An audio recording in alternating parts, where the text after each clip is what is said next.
Now, as an adult with teenage children in high school math, I'm going, this is really hard. Today is the start of a journey investigating the book Mathematical Mindsets by Jo Boaler. We have 125 teachers involved looking at the concept of growth mindset in mathematics and working with children and understanding that mistakes are not only inevitable, but they're glorious and we can learn from those mistakes. And by modeling that for our students and for our co-teachers, hopefully we can instill a growth mindset and having children be resilient, not only in math, but in all areas. Mathitude. It's an interesting choice of terms by Jo Boaler. We do have math attitudes. It's one of the very few things in public life and in adult life that we can say we're not good at. And we think that we can change that concept by looking at math in different ways. Not throwing everything away, but incorporating things that we're learning now about brain research and resiliency in students. So we've been reading the book Mathematical Mindset by Jo Boaler, and one of the premises also that mistakes are so essential to brain growth, and when we give our students that permission to make mistakes, it's not only encouraging this brain growth, but it's liberating them. So participation in lessons has really increased, and when you look at your class and your students, you almost see this sigh of relief that it is okay to make a mistake. The right answer isn't the most important part here, but it's really difficult for us.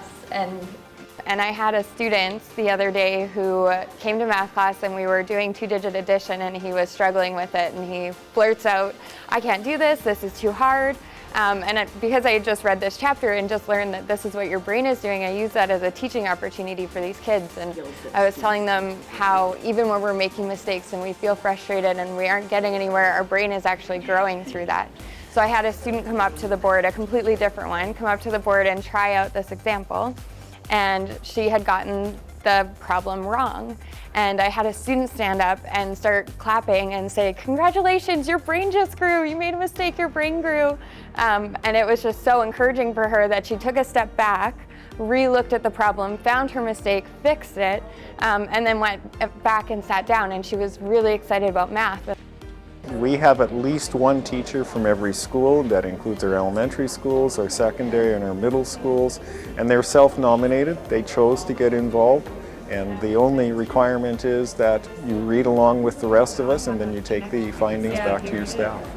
When students were given a problem such as 21 minus 6, the high-achieving students made the problem easier by changing it 20 to 5. That's what I do. And I don't do that. Oh no, that's what I do. The hard way.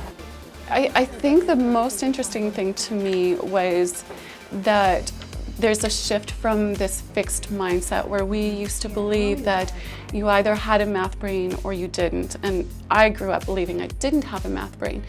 But all of the research shows that actually that doesn't even exist, that our brains have the capacity to grow in any subject area.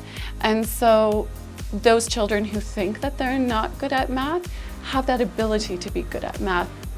Things that I take away are looking at homework in a different manner. She advocates for something called an exit slip, and where the student would identify what math concept they learned that day, how they know it, where they would use it, and what questions they might have about that concept. And then that can inform the practice of the teacher. Why is this important? Part of our direction from the province of Alberta is on resiliency or entrepreneurship, which is being interpreted as resiliency, and we want our kids to be the best prepared that they can be as they leave our district. What they've produced or come up with is a growth mindset, because there's always room for more growth. So how that process is important. Yeah.